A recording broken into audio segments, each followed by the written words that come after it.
Hello, welcome to day 8 and happy New Year.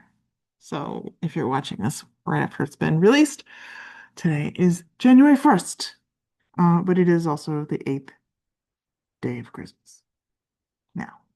Um, so, um, let's talk about the color for day 8 and what inspired it in Iceland as we go on our Icelandic adventure through yarn.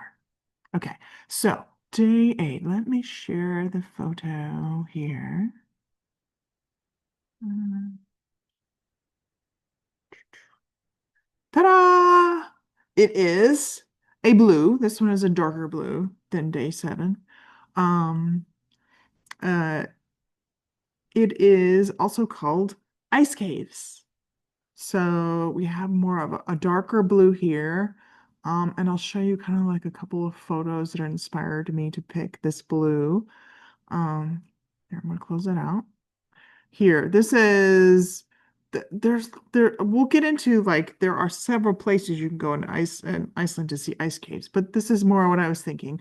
You see, they are basically holes in the glacier where melting is occurring, like rivers of water are melting and flowing out of these huge glaciers and they form ice caves.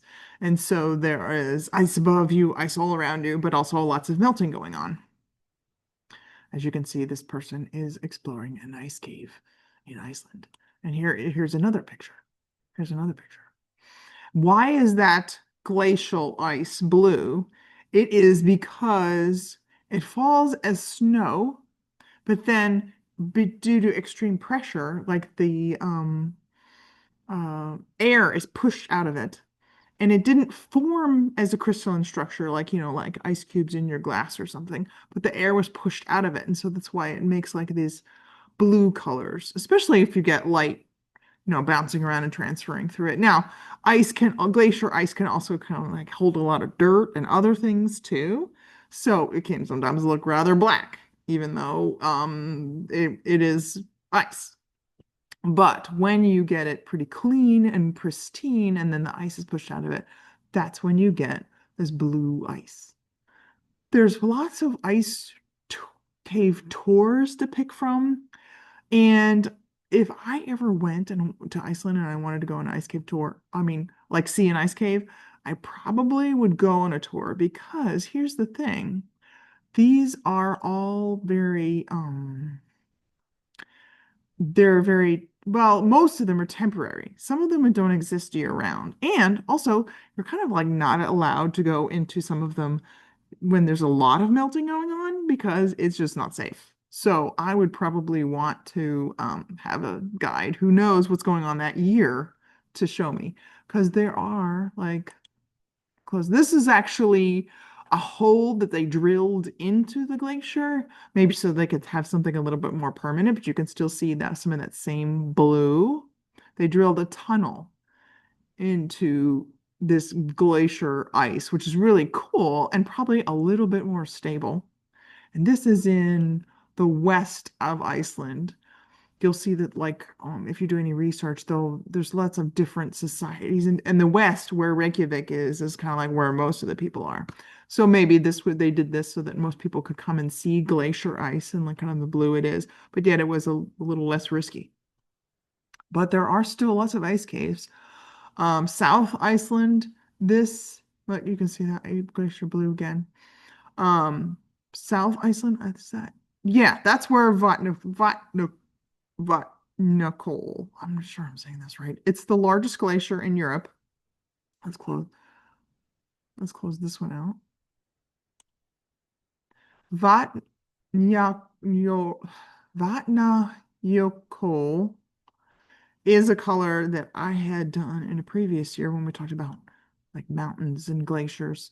It's the largest glacier in Iceland, and there are ice caves here. You can see it's really huge. This it covers 8% of Iceland, which is of course not a huge country, but there's a large portion of it is covered just by this giant glacier. And here it is. This is the national park that's right there. And if you back up, you can see here's the whole of Iceland. Look, this is the glacier that is covering it. And this is kind of like yes, South Iceland, and you can see um, uh, how big it is. And there might be several ice caves that you could visit in here, but it would probably depend upon the year. And if you went in the summertime, you might not be able to visit any of them because they wouldn't be safe because of melting.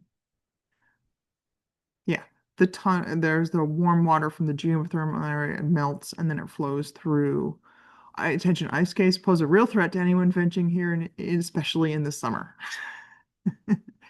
Oh, and also, don't forget with geothermal stuff, sometimes you can get gases coming up and they can get trapped in that cave and you can go in there and just like suffocate. So I would want to be careful. I made a chart to go with this ice cave blue. And what I was going for here is like you have the stalactites and stalagmites in a cave, but they are made of ice, so there's melting. So there's a few drops in here, like the first picture where you're showing basically a waterfall.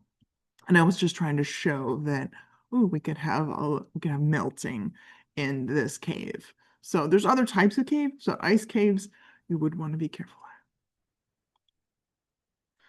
So if you are into spelunking, also called caving, but in Iceland, it sounds like you definitely could do it, but you want to do it probably in the winter and or probably with some kind of tour guide, which they have plenty of, but um, you might have to do your research and make sure that it was someone trustworthy and had your safety at hand.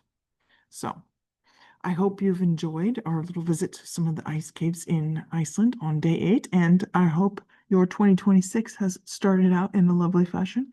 I'll join you tomorrow for day 9. Bye.